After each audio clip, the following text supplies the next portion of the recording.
Kematian merupakan satu kepastian, sebagaimana rezeki adalah satu kepastian yang setiap orang dia harus ingat bahwa dia pasti mati. Apakah dia masih remaja, pemuda, dia sudah nikah, dia sudah dewasa, dia sudah punya anak, punya cucu, umurnya 40 tahun, 50 tahun, tetap dia pasti akan mati. Apakah itu diawali dengan penyakit atau tidak diawali dengan penyakit, pasti mati. Allah SWT berfirman dalam surah Ali Imran di ayat 185, kullu nafsin dha'iqatul maut wa innama tuwaffawna ujurakum yawmal qiyamah faman zuhziha 'anil nari wa udkhilal jannata faqad faz wa mal hayatud dunya illa mata'ul ghurur. Setiap jiwa pasti akan mati dan akan disempurnakan ganjaran kalian nanti pada hari kiamat. Dan barang siapa yang dijauhkan dari api neraka, dimasukkan ke sorga, maka dia adalah orang yang sukses dan tidaklah kehidupan dunia melainkan kehidupan yang menipu. Allah juga berfirman dalam surah Al-Anbiya di ayat 35, kullu nafsin dha'iqatul maut wa nabluukum bisyarri wal khairi fitnah wa ilaina turja'un. Dalam surah Al-Anbiya surah 21 ayat 35, kullu nafsin dha'iqatul maut, setiap jiwa pasti akan mati. Wa nabluukum bisyarri wal khairi fitnah, dan kami akan uji kalian dengan kejelekan dan dengan kebaikan sebagai fitnah, sebagai ibtilaan wa imtihanan, sebagai ujian. Wa ilaina turja'un, kepada kamilah kalian akan dikembalikan. Artinya diuji dengan kejelekan, dengan kesulitan, kesusahan,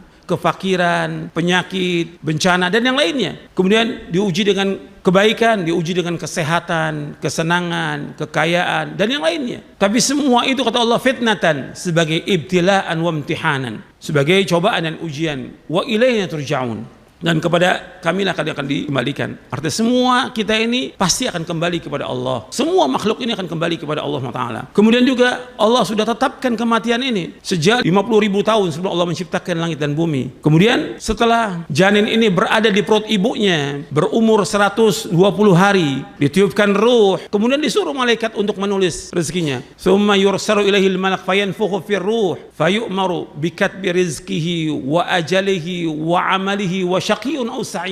Dalam hadis yang sahih yang diriwayatkan oleh Imam Bukhari dan Muslim dan yang lainnya dari sahabat Abdullah bin Mas'ud radhiyallahu an. Kemudian Allah mengutus malaikat ketika janin ini berumur 120 hari di perut ibunya, di kandungan ibunya, maka diperintahkan malaikat untuk meniupkan ruh ketika berumur 120 hari, tiupkan ruh. Kemudian diperintahkan malaikat, diperintahkan apa? Diperintahkan bikatbi rizqihi wa ajalihi wa amalihi wa syaqiyun aw sa'id. Diperintahkan untuk menuliskan rezekinya, ajalnya, amalnya, apakah dia orang yang bahagia atau dicelaka. Ini pasti.